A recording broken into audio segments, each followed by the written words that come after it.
Qu'est-ce que la chronobiologie? Je vous en parle dans cette vidéo.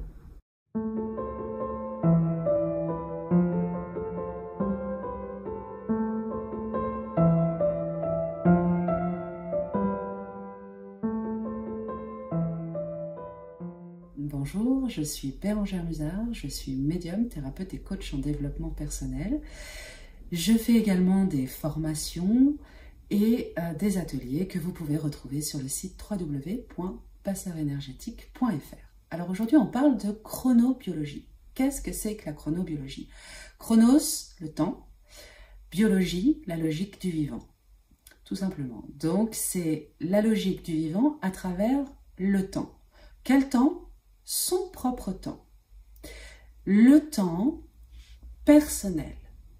Chaque être humain a une biologie qui lui est propre, il y a une biologie commune et une biologie personnelle, a une chronobiologie personnelle, c'est-à-dire un rythme de sommeil, un rythme de veille, un rythme d'apprentissage, un rythme de nutrition, un rythme d'hydratation. Et bien sûr, il y a le rythme général qui est géré par les hormones, qui est géré par notre biologie, notre physique, et les lois auxquelles nous sommes tous soumis, dormir, manger, boire. Je dirais même dormir, boire, manger.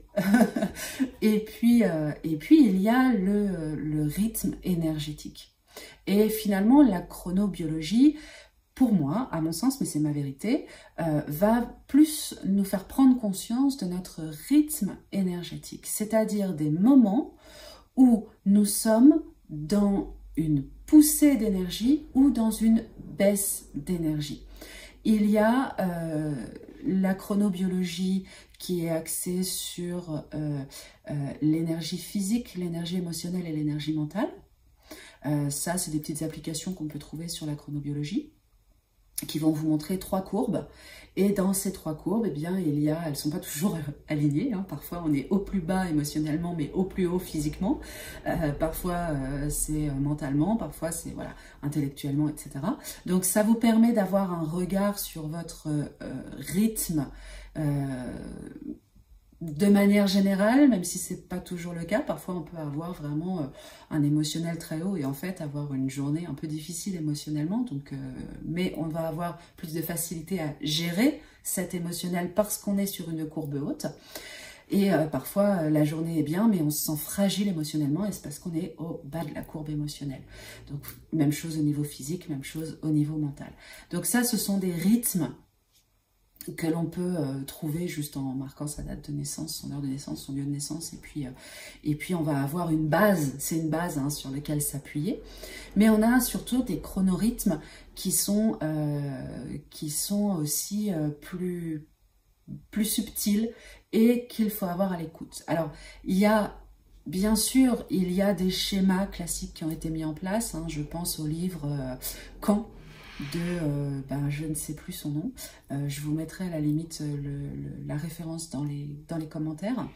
Ce livre Quand parle des dauphins, des ours, des lions, des loups, et fait un état des lieux très poussé, ce livre est vraiment très intéressant, très poussé sur le rythme, même au niveau de la nourriture, à quel moment c'est mieux de manger en fonction du type que l'on est.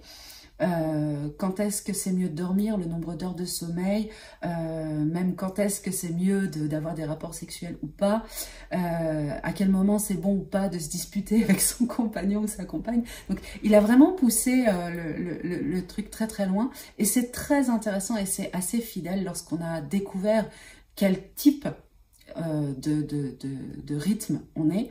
Moi je suis un dauphin et effectivement dans la description du dauphin je fais en sorte de suivre au maximum autant que possible, parce qu'après on a nos vies sociales qui ne nous permettent pas toujours de faire comme on voudrait, mais en essayant de le suivre au plus près, c'est vrai que c'est très efficace. Donc il y a des moments où effectivement on a un rythme, on va être plus efficace pour apprendre à tel moment de la journée, plus efficace pour écouter à tel autre moment de la journée.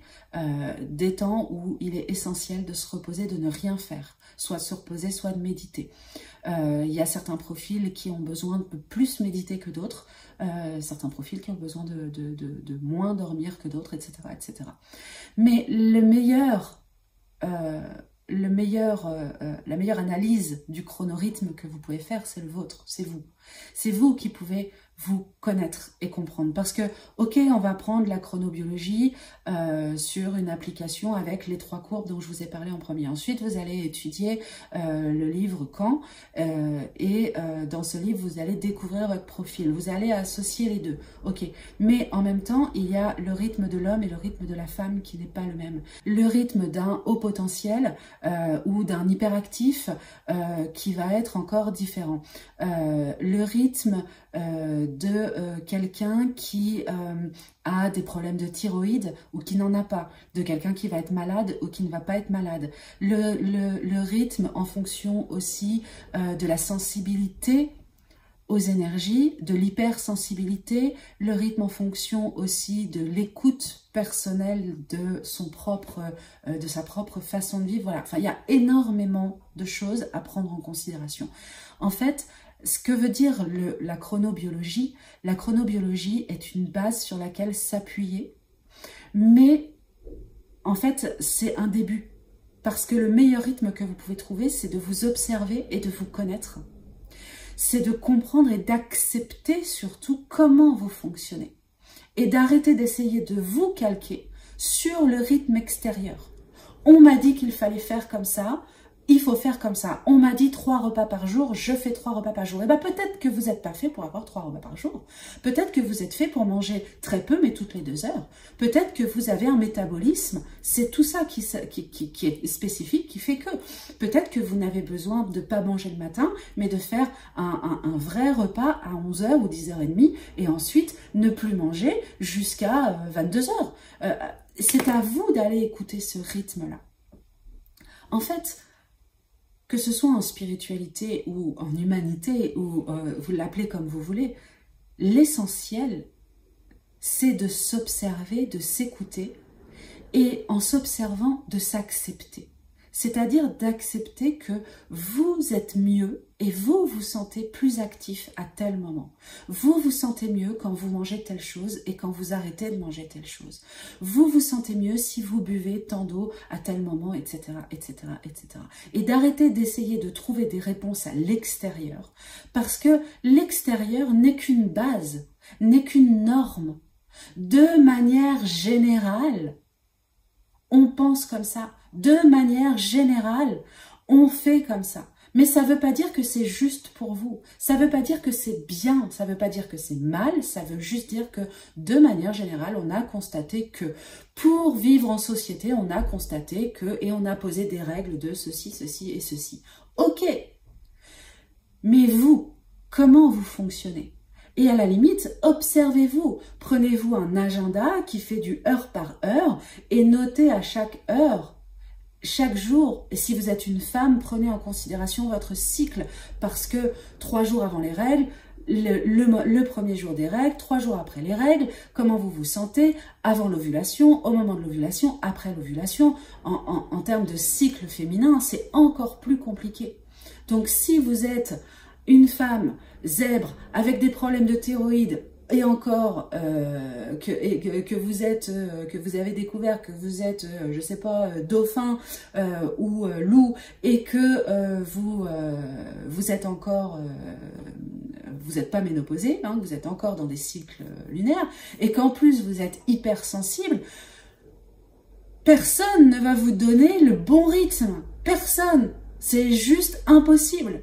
Donc observez-vous, écoutez-vous, prenez le temps sur 6 mois de vraiment regarder comment vous fonctionnez. Si vous remarquez que 3 jours avant vos règles, vous êtes juste insupportable, que vous n'en pouvez plus et que vous avez besoin pour vous remonter au niveau énergétique parce que vous avez trop donné, de prendre 3 jours, de vous enfermer chez vous, à ne plus parler à personne, faites-le, acceptez-le, vous êtes comme ça.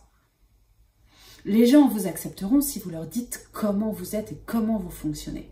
Eux, ils ne vont penser, l'extérieur pense que vous fonctionnez comme eux fonctionnent.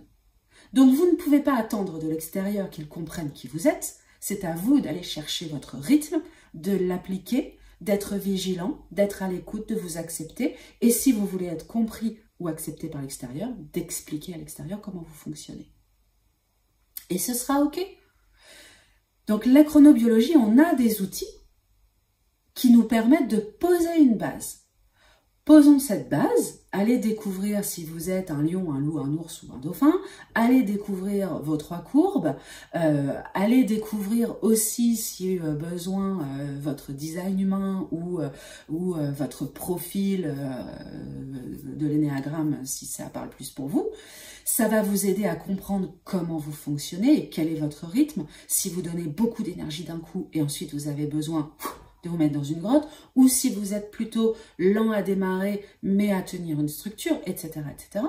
Voyez comment vous fonctionnez avec cette base-là et adaptez cette base à qui vous êtes réellement, de façon à ce que votre rythme, eh bien, le but c'est quoi? Le but c'est d'avoir de l'énergie le plus souvent possible, de ne plus être dans des moments où on est en carence, de ne plus être dans des moments où on est en limite de burn-out, de ne plus être des moments où on se dit « je suis vidé, pompé, ils m'ont tout pris ». Donc c'est d'arriver à cet équilibre et à cette justesse du donner-recevoir, hein, en termes d'énergie, en termes d'amour, en termes de temps, en termes de tout ça. C'est cet équilibre du donner-recevoir. Et pour avoir cet équilibre du donner-recevoir, eh bien, il ne s'agit pas d'essayer de se calquer sur un schéma qu'on vous a instruit à l'école ou par vos parents, parce que c'était à cette époque, à ce moment-là, et puis c'était une forme de base. Il ne s'agit pas non plus de se dire « je suis un ours, donc je vais faire strictement ce qui est marqué dans le bouquin », même si ce bouquin est très bien fait, ça ne suffit pas. Allez vous observer, posez les choses pour vous, découvrez-vous, parce que c'est là que vous allez vraiment apprendre et pouvoir être au top. J'espère que ça vous a aidé et je vous dis à bientôt.